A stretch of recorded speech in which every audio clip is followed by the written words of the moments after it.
Imagine this. You're holding a key, not just any key, a key that unlocks your deepest vulnerabilities, your greatest strengths, and your most private thoughts. Now, what if I told you that handing that key to the wrong person could destroy everything you've built? Today, we're diving into the 4 things you should never share with anyone, because some doors once opened can never be closed again. Welcome. In a world where oversharing is the norm, where every thought is tweeted, every feeling is posted, and every secret is just a click away from exposure, it's time to draw the line. What you share or don't share can define your future, your relationships, and your peace of mind. This isn't just about privacy, it's about power, it's about protecting the core of who you are. So let's get into it. Number 1, your deepest insecurities. Your deepest insecurities are not just thoughts, they're the fragile, unhealed parts of your soul. They're the whispers in the back of your mind that tell you you're not good enough, not smart enough, not worthy enough. And here's the hard truth. Those whispers are not for public consumption, they are not for casual conversation, they are not for the ears of someone who hasn't earned the right to hold them with care. When you share your insecurities with the wrong person, you're not being authentic or vulnerable, you're handing them a weapon. And let me be clear, not everyone will use that weapon kindly. Some will wield it with indifference, others with malice. They might dismiss your fears as trivial, or worse, use them against you in moments of conflict. They might exploit your vulnerability to elevate themselves, to manipulate you, or to keep you small. And once that door is open, it's nearly impossible to close. Now, I'm not saying you should bury your insecurities or pretend they don't exist. That's not the answer. Insecurities are part of the human condition. They're the cracks in the armor that make us real, that remind us we're still growing, still evolving. But here's the key.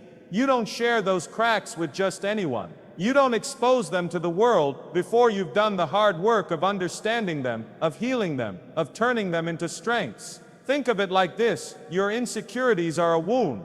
When you share them prematurely, you're ripping off the bandage before the skin has had a chance to heal. You're inviting infection. You're risking further damage. But when you protect that wound, when you give it time to mend, you emerge stronger. You transform your pain into power. So how do you do that? Start by looking inward. Ask yourself, where do these insecurities come from? Are they rooted in past failures, in childhood experiences, in societal expectations? Once you understand their origin, you can begin to challenge them. You can replace the lies you've been telling yourself with truths. You can take small, deliberate steps to prove those insecurities wrong. And when you do share, because there will be times when sharing is necessary, choose your confidants carefully. Share with someone who has earned your trust, someone who has shown you through their actions that they care about your well-being. Share with someone who will listen without judgment, who will offer support without pity, who will help you carry the weight without making you feel weak for feeling it in the first place.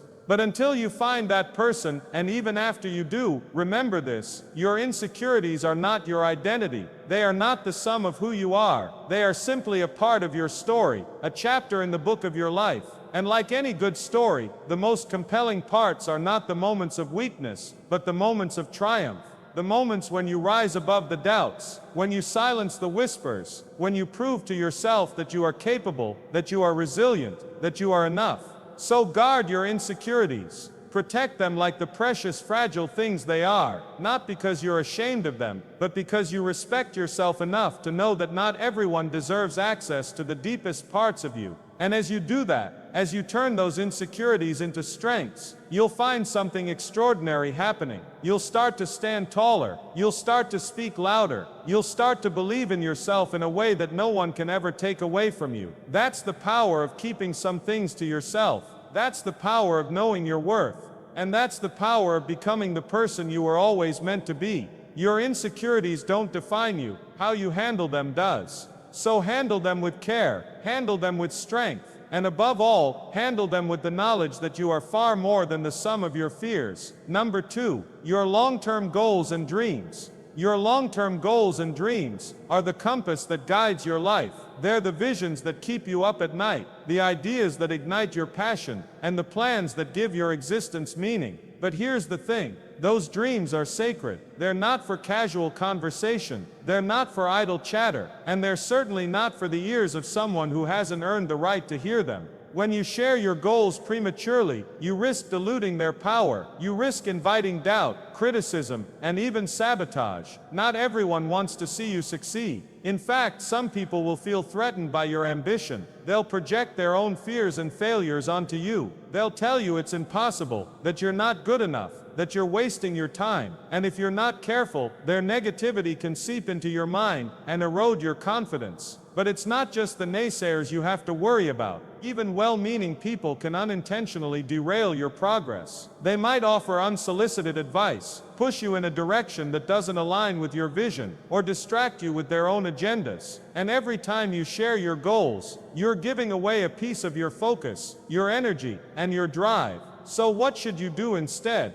Keep your dreams close to your chest. Protect them like the precious, fragile things they are. Work on them in silence. Let your actions speak louder than your words. Because here's the truth. Real progress happens in the quiet moments, when no one is watching. It happens when you're alone in the trenches, putting in the work, day after day, even when it's hard.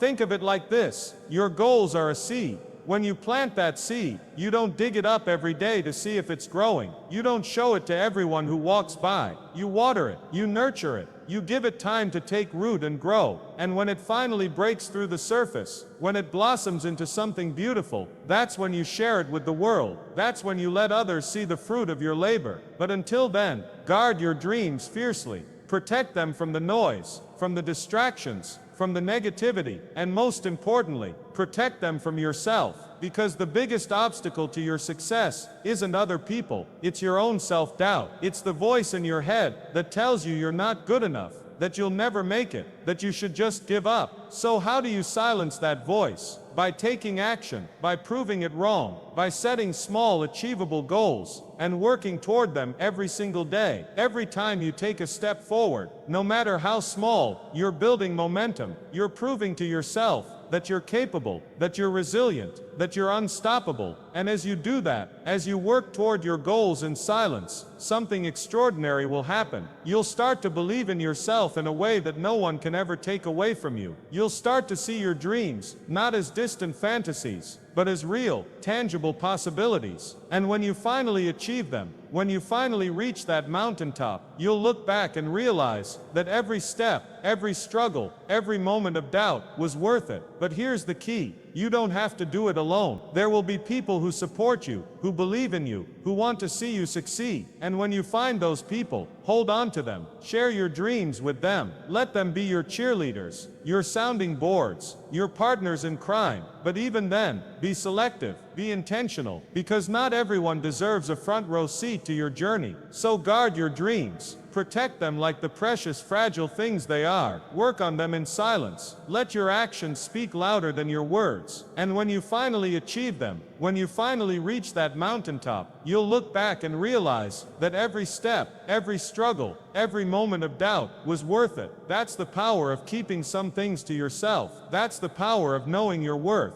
And that's the power of becoming the person you were always meant to be. Your dreams don't define you. How you handle them does. So handle them with care. Handle them with strength. And above all, handle them with the knowledge that you are far more than the sum of your fears. Number 3, your financial situation. Your financial situation is one of the most intimate aspects of your life. It's not just about numbers on a bank statement. It's about your security, your freedom, and your ability to build the life you want. And yet, so many people treat it like casual conversation. They flaunt their wealth, complain about their debts, or pry into others' finances as if it's their business. But here's the truth. Your financial situation is no one's business but your own, and sharing it carelessly can have serious consequences. Let's start with the obvious. Money is power. It's a tool that can open doors, create opportunities, and provide stability. But it's also a magnet for envy, manipulation, and greed. When you share your financial situation with the wrong person, you're inviting them into a part of your life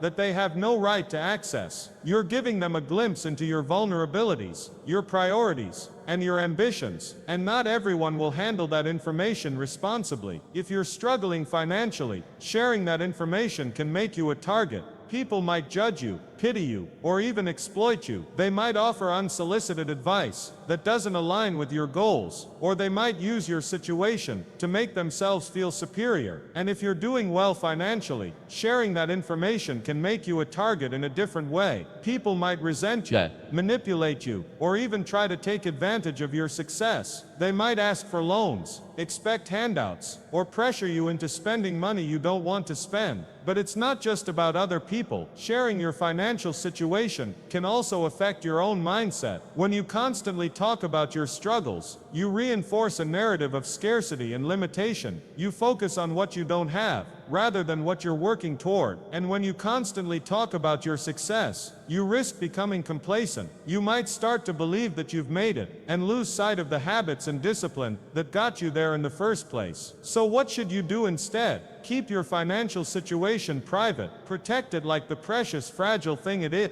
Build your wealth, or rebuild it in silence. Let your actions, not your bank account, define you. Because here's the truth. Real financial success isn't about flashy cars, designer clothes, or Instagram-worthy vacations. It's about discipline, planning, and making smart decisions over time. Think of it like this. Your finances are a garden. When you plant seeds, you don't dig them up every day to see if they're growing. You don't show them to everyone who walks by. You water them, you nurture them, you give them time to take root and grow. And when they finally bear fruit, that's when you share the harvest. That's when you let others see the results of your hard work. But until then, guard your finances fiercely. Protect them from the noise, from the distractions, from the negativity, and most importantly, protect them from yourself. Because the biggest obstacle to your financial success isn't other people, it's your own habits and mindset. It's the impulse to overspend, to compare yourself to others, to chase quick fixes instead of long-term stability. So how do you overcome that? By taking control, by setting clear goals, and creating a plan to achieve them. Whether you're paying off debt, saving for a big purchase, or investing for the future, every step you take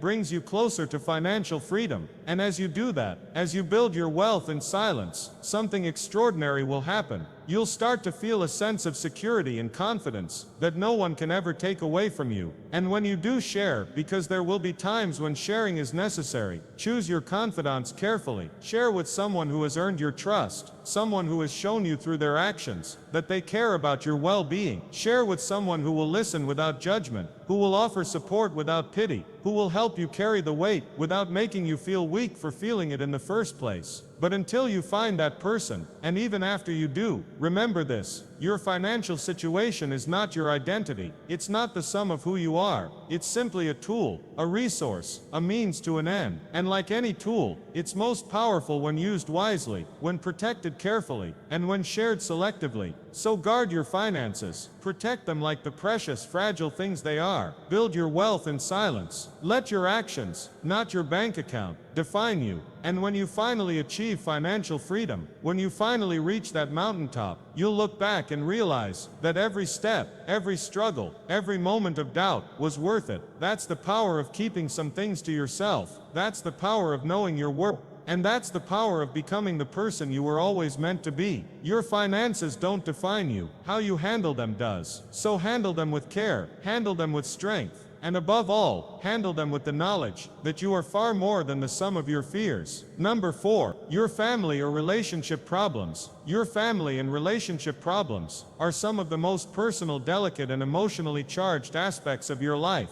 They're the battles fought behind closed doors, the struggles that test your patience, your resilience, and your capacity for love. And yet, so many people treat these issues like public property. They air their grievances on social media, vent to anyone who will listen, or seek validation from people who have no stake in their lives. But here's the truth. Your family and relationship problems are not for public consumption. They're not for casual conversation, and they're certainly not for the ears of someone who hasn't earned the right to hear them. When you share these problems carelessly, you risk turning private pain into public spectacle. You risk damaging the very relationships you're trying to fix. Because here's the thing, once words are spoken, they can't be taken back. Once trust is broken, it's hard to rebuild. And once your problems are out in the open, they become fodder for gossip, judgment, and unsolicited advice. But it's not just about other people. Sharing your family or relationship problems can also affect your own mindset. When you constantly talk about your struggles, you reinforce a narrative of conflict and dysfunction. You focus on what's wrong rather than what's possible. And when you seek validation from others, you risk losing sight of your own values, your own boundaries, and your own ability to navigate difficult situations. So what should you do instead? Keep your family and relationship problems private. Protect them like the precious, fragile things they are. Handle them with care, with respect,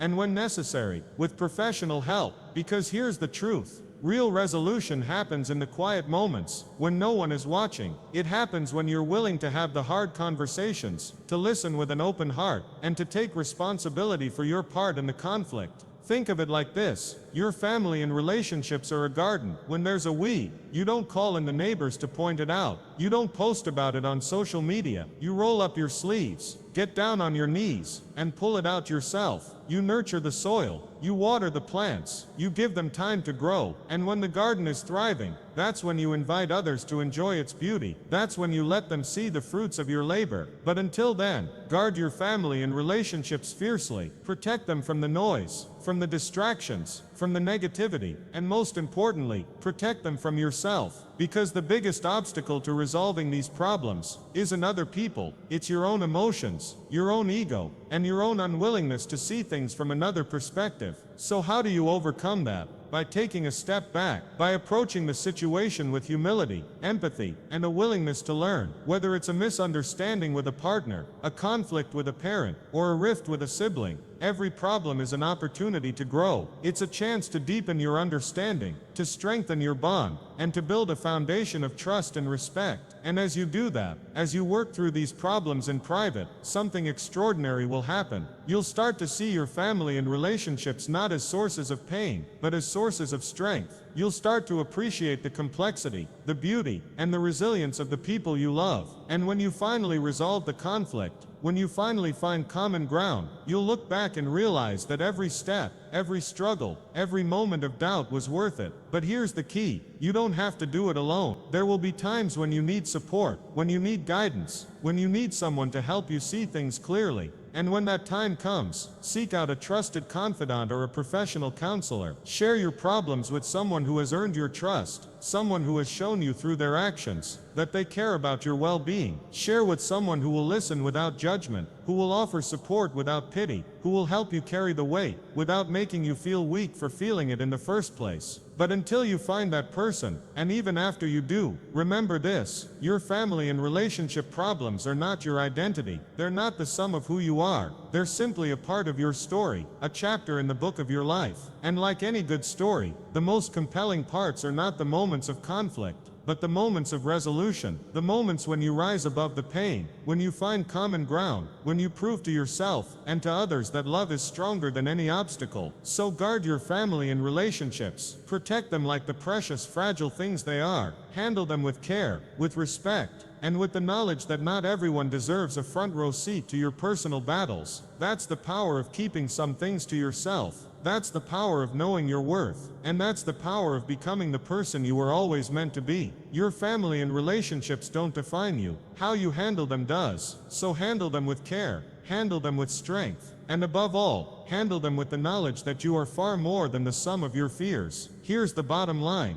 Your life is not a reality show. It's a masterpiece in progress. And you are the artist. Guard it fiercely. Protect what matters most. Because when you stop sharing indiscriminately, you start living intentionally. You start building a life of strength, dignity, and purpose. So take control, draw the line, and remember, not everything that's true needs to be told. Now go out there and protect what's yours. I'll see you in the next video.